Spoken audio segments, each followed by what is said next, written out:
Assalamualaikum warahmatullahi wabarakatuh. Alhamdulillah, pada kesempatan ini kami akan membahas tentang kegiatan pengelolaan laboratorium sebelum pandemi dan saat ini di saat pandemi seperti ini. Sebelumnya perkenalkan, nama saya Muhammad Ikhwan. Saya sebagai peranata laboratorium pendidikan kategori terampil. Saya ditempatkan di workshop plastik Politeknik ATK Yogyakarta.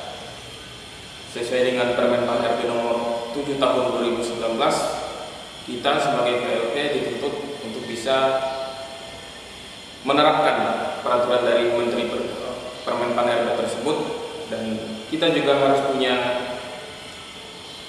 inisiasi dan juga untuk membantu jalannya proses belajar mengajar yang ada di perguruan tinggi yang kita ditempatkan. Namun pada saat ini saya tidak sendiri, saya akan ditemani oleh Saudara Adi Prasetyo. Akan memperkenalkan diri juga, dan saya akan menanyakan kepada beliau bagaimana pendapatnya mengenai adanya perubahan yang sebelumnya di masa masih normal dan sekarang abnormal, ataupun di masa pandemi COVID-19 ini. Bagaimana menurut Saudara Adi? Oke, terima kasih. Sebelumnya perkenalkan, nama saya Adi Prasetyo. Saya ditempatkan di workshop Windows Operation dan Training. Mungkin untuk rekan-rekan yang belum kenal apa sih itu Windows Operation dan Training. Jadi itu adalah salah satu tahap dari proses pengolahan kulit. Karena di lembaga pendidikan kami kan Politeknik ATK Yogyakarta, jadi memang salah satunya workshopnya terkait pengolahan kulit. Oke, terkait perbedaan pelayanan laboratorium ya, maksudnya yang sebelum pandemi dan setelah pandemi. Jadi ya memang sebagai PLP, saya juga sebagai PLP terampil di ATK sini. Salah satu tupoksi PLP terampil itu kan yang rutin kita lakukan itu kan memang menyiapkan peralatan kategori 1 dan menyiapkan bahan umum. Itu kan yang istilahnya yang paling rutin dan pokok untuk setiap praktikum. Itu ya kalau dilihat sebelum pandemi itu ya kadang bebannya itu sangat tinggi. Jadi kadang sehari itu praktikum bisa berjalan 7-8 jam. Terus kadang juga di lab-lab yang lain, misalkan di lab kimia atau di lab instrumen, itu mereka juga bahkan satu hari itu bisa 2 kali praktikum. Jadi pagi sampai siang menyiapkan untuk mata kuliah ini, kemudian siang sampai sorenya berganti lagi. Nah, kemudian boom, pandemi datang nih. Udahlah, pembelajaran shift dari offline ke online, Langsung berubah 180 derajat ya. Jadi praktikum juga ya mau gimana, praktikum nggak mungkin kan kita online, mahasiswanya mungkin kalau praktikumnya sederhana oke lah. Jadi kalau alat dan bahannya mereka juga punya di rumah. Nah, kalau kayak semisalnya kayak bahan-bahan berbahaya kayak benzena, terus segala macam yang volatile, itu alat-alatnya juga kan ada alat kategori 1, nggak cuma itu, tapi ada kategori 2 dan 3. Jadi kendalanya memang untuk masa pandemi ini itu ya beban atau frekuensi dari kita PLP ini melayani untuk menyiapkan alat dan bahan itu sangat berkurang. Dan untuk di Politeknik ATK sendiri, kebijakannya untuk memberikan kuliah praktikum kepada mahasiswa itu dibuat sebuah video tutorial praktikum. Jadi di situ yang terlibat secara langsung dosen beserta asistennya. Mereka membuat praktikum dalam skala kecil, kemudian nanti diberikan kepada mahasiswa untuk dipelajari lebih lanjut. Menurut Saudara Iman bagaimana kalau kelebihan dan keunggulan dari metode itu tadi? Jadi pembuatan tutorial itu apakah cukup efektif atau bagaimana kalau menurut saudara pendapatnya? Baik, sini kami akan saling sapa menyapa nih, saling menjawab. Cuman sebelumnya tadi sudah dijelaskan oleh saudara Adi, dan saya akan menambahkan terkait dengan jurusan nih yang ada di Politeknik ATK Yogyakarta. Jadi biar teman-teman tahu bahwasanya Politeknik ATK ini memiliki 3 jurusan. Yang pertama Teknologi Pengolahan Kulit atau bisa kita sebut TPK, yang kedua Teknologi Pengolahan Karet dan Plastik, dan yang ketiga Teknologi Pengolahan Produk Kulit.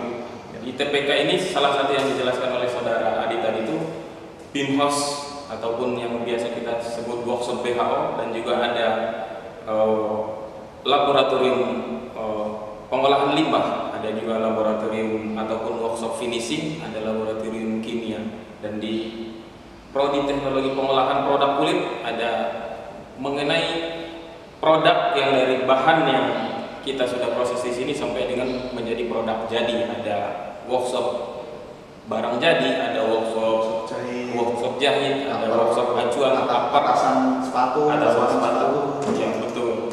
Dan di prodi teknologi pengolahan karet dan plastik seperti yang kita saat ini ada di workshop plastik, ada workshop karet, ada laboratorium instrumen, ada juga laboratorium pengujian fisik. Nah, seperti itu kurang lebih tentang sedikit gambaran dengan sedikit perkenalan. Nah, biar rekan-rekan juga tahu nih di Politeknik ATK ini apa saja gitu. Iya. Dan Politeknik ATK salah satu politeknik yang ada di bawah naungan Kementerian Perindustrian.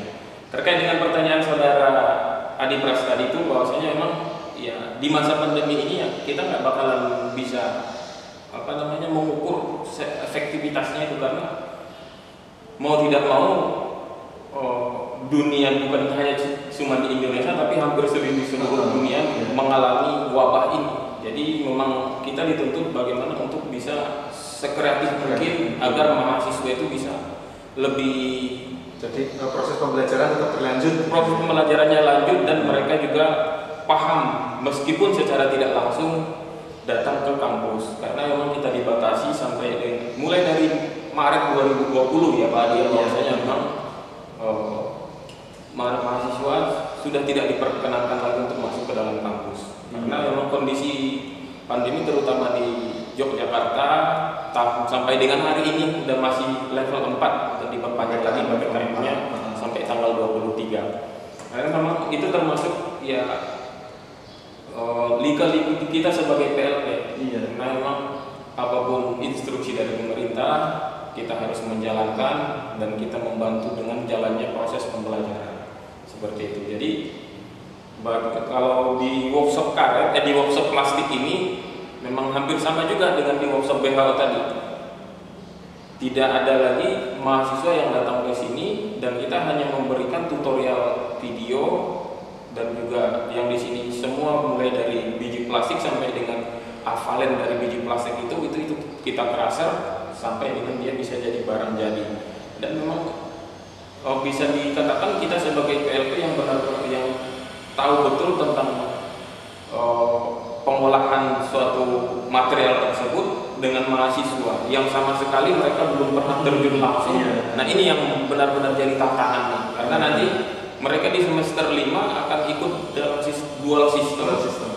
Mereka hanya mendapatkan video tutorial, bisa dibilang itu ya mereka juga bisa unduh ataupun download di berbagai di laman YouTube atau apapun. Cuman ya harapan kita dengan yang mereka dapat di sosial media atau di sosial media lain dengan yang kita peragakan itu harapannya berbeda. Jadi mereka juga mendapatkan sisi lain dari yang mereka. Jadi ibaratnya dituntut juga inisiatif dari mahasiswa gitu ya.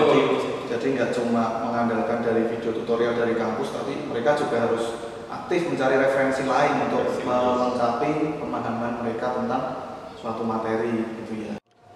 Demikian sharing session kami pada hari ini. Kami harapkan dan semoga teman-teman ada gambaran sedikit tentang Politeknik ATK dan juga laboratorium ataupun workshop yang ada di Politeknik ATK Yogyakarta. Ya. Di akhir kata kami ucapkan selamat ulang tahun PPLPI yang ke-7. PPLPI kompeten, profesional, dan juga kami menghimbau kepada rekan-rekan semua, kita harus mengikuti protokol kesehatan yang sudah dianjurkan oleh pemerintah agar segera kita bisa membebaskan pandemi COVID-19. Kita menerapkan 6M. Yang pertama, mencuci tangan. Yang kedua, memakai masker. Yang ketiga, kita harus menghindari kerumunan. Kemudian menjaga jarak. Dan yang kelima, mengurangi mobilitas. Kemudian yang terakhir, mengikuti vaksinasi. Demikian yang dapat kami sampaikan. Wassalamualaikum warahmatullahi wabarakatuh.